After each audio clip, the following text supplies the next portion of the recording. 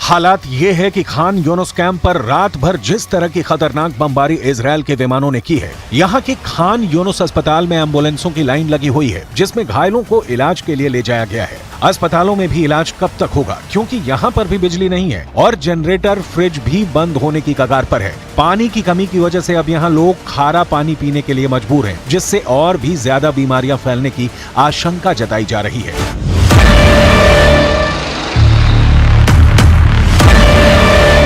अब सबसे बड़ा सवाल यह है कि आखिर ये सब क्यों हो रहा है? आखिर इस तबाही का जिम्मेदार कौन है? इजरायल पहले ही कह चुका है कि 7 अक्टूबर को हमास ने जो आतंकवादी हमला किया है उसके बाद से युद्ध शुरू हो चुका है और अब अगर कोई लाश गाजा में गिरती है या फिर इजरायल में गिरती है तो उसके लिए हमास ही जिम्मेदार माना जाएगा। इजरायल के एक आतंकवाद पीड़ित परिवार ने प्रेस कॉन्फ्रेंस करके बंधक बनाए गए लोगों को छोड़ने की मार्मिक अपील भी की है।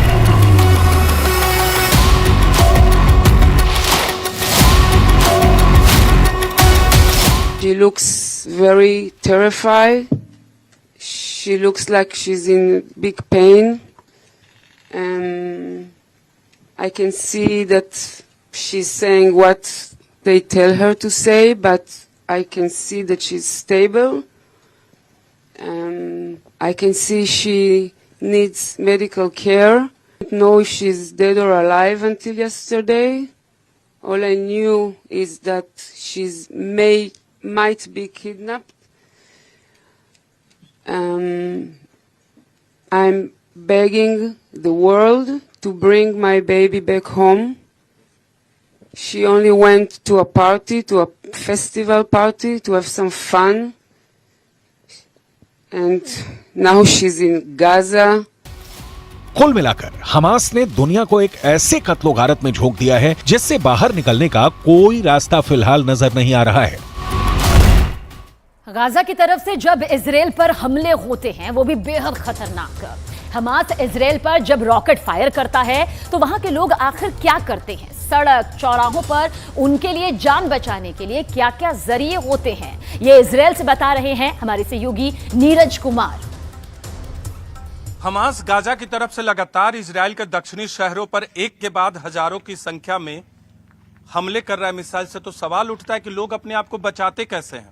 इस वक्त हम लोग जेरोस शहर में, जो कि सुनसान पड़ा है, शहर में कोई नहीं है इक्का दुक्का लोगों को छोड़ के, लेकिन इस वक्त हम लोग एक बस स्टैंड पे हैं और बस स्टैंड के बगल में हम वो स्ट्रक्चर आपको दिखाते हैं जो हमास के मिसाइलों से लोगों को बचाता है, इजराइल के दक्षिणी शहर के लोगों को बचाता है। ये बंकर है, ये बाहर में बंकर में होता है। ज्यादातर सार्वजनिक स्थलों के बगल में यहाँ बस स्टैंड है, लोग बस पकड़ने के लिए खड़े रहते हैं, इसलिए ये बंकर यहाँ बनाया गया। जब भी मिसाइल अलर्ट आता है लोग भागकर इसी बंकर में आ जाते हैं। ये बंकर कंक्रीट का होता है, कंक्रीट का, और मिसाइल जो हमास की तरफ से छोड़ा जाता है उसका असर इस पर नहीं होगा।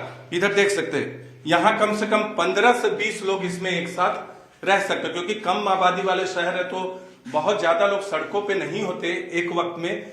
ज्यादातर सार्वजनिक स्थलों के बीच में इस तरह का स्ट्रक्चर बना होता है। ये कंक्रीट का है, ये कंक्रीट का बना हुआ है, और ये बीच में एक दीवार होती है ताकि स्प्लिंटर, जब मिसाइल फटे, रॉकेट फटे तो स्प्लिंटर इसके बाद इधर ना आवे। इसके अलावा करम आप अंदर रहिए, इसके अलावा ये एक गेट भी बना होता है, लोहे का गेट होता है, बंद कर देते हैं लोग। बंद कर देने से कोई भी स्प्लिंटर अंदर नहीं आ पाता। तो इस तरह के बंकर ऊपर में बने होते हैं। आमतौर पे बंकर जमीन के अंदर बने होते हैं, लेकिन इस तरह के बंकर सार्वजनिक स्थलों पे ऊपर बने होते हैं। और जो घर होते हैं, घरों में अंडरग्राउंड बंकर बने होते हैं कि अगर मिसाइल गिरे तो लोग अंदर जाकर छुप जाए। तो इस तरह के बंकर और सेफ जोन, इसे सेफ जोन कहा जाता है। हम भी कई बार रिपोर्टिंग के दौरान जब मिसाइल अलर्ट हुआ है तो इन्हीं बंकरों में जाकर अपने आप को सुरक्षित किया है और अपनी जान बचाई है। तो